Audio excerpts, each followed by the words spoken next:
you're fired, you have been laid off, your organization is downsizing.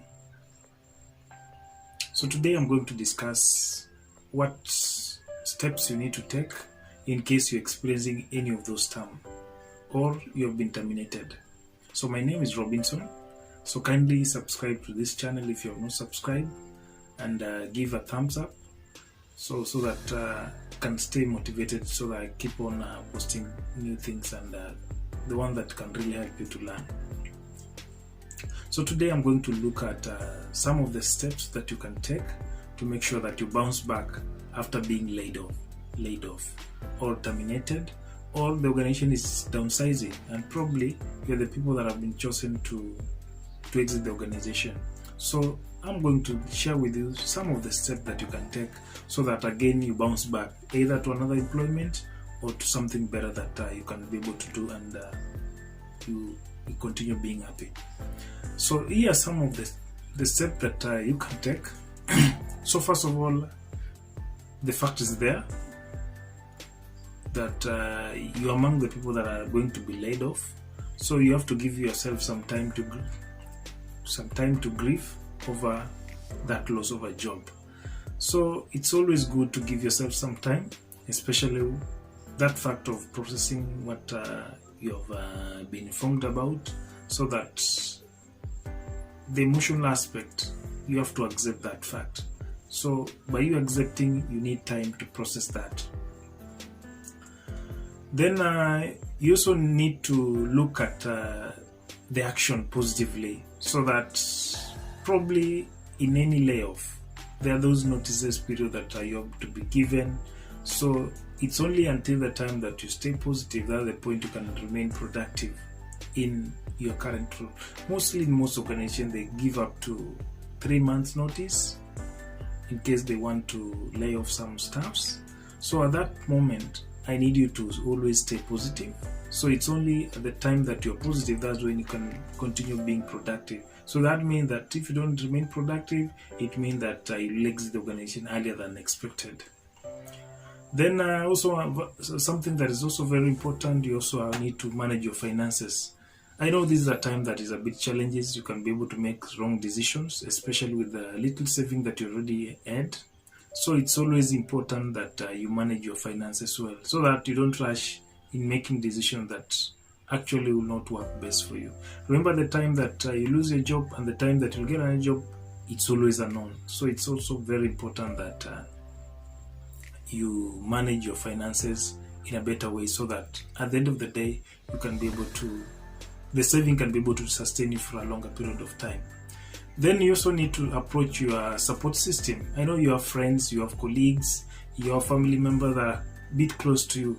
That is the time that you will always need to work with them closely, trying to guide you what you're supposed to do, so that you remain positive, so that in cases whereby you're not good in managing finance, they can also guide you and also be in a position to share some of the opportunities that are there in the market, so that at least you'll have something to do after the layoff.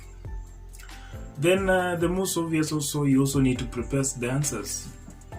It's always important, because at the time that you get another opportunity to attend an interview, that question will always pop up.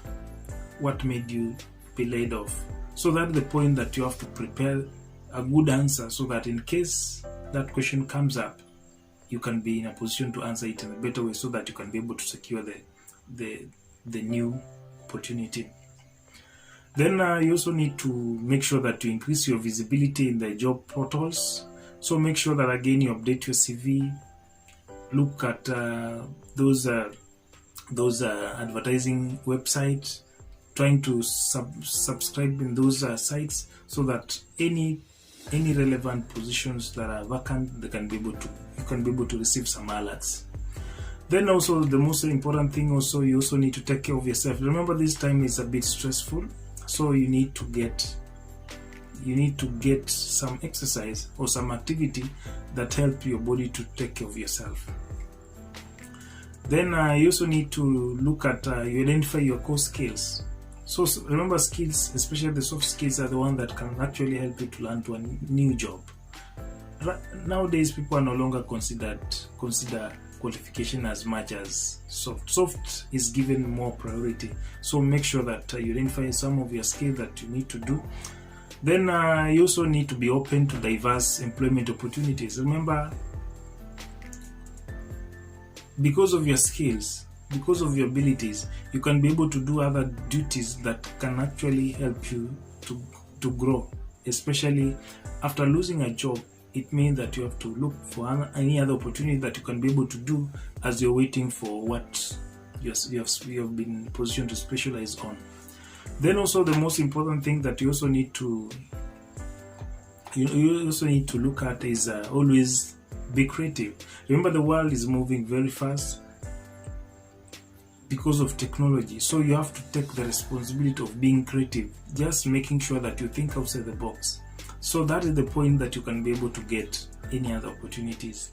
Then lastly, what that is always very important, always think beyond 9 to 5 or 8 to 5, depending with the country that you're coming from. So think outside employment. Try to create an opportunity for yourself and also employing others. So it's always an opportunity. Whatever little saving that you're having, just make sure that you invest it somewhere so that you can be able to engage yourself and also engage others. So thank you very much for your watching. I do appreciate. So I'll ask that you subscribe. Just hit the below button, the red button, and also turn the bell notification on so that you can be able to be notified on any new videos that I'll be sharing with you.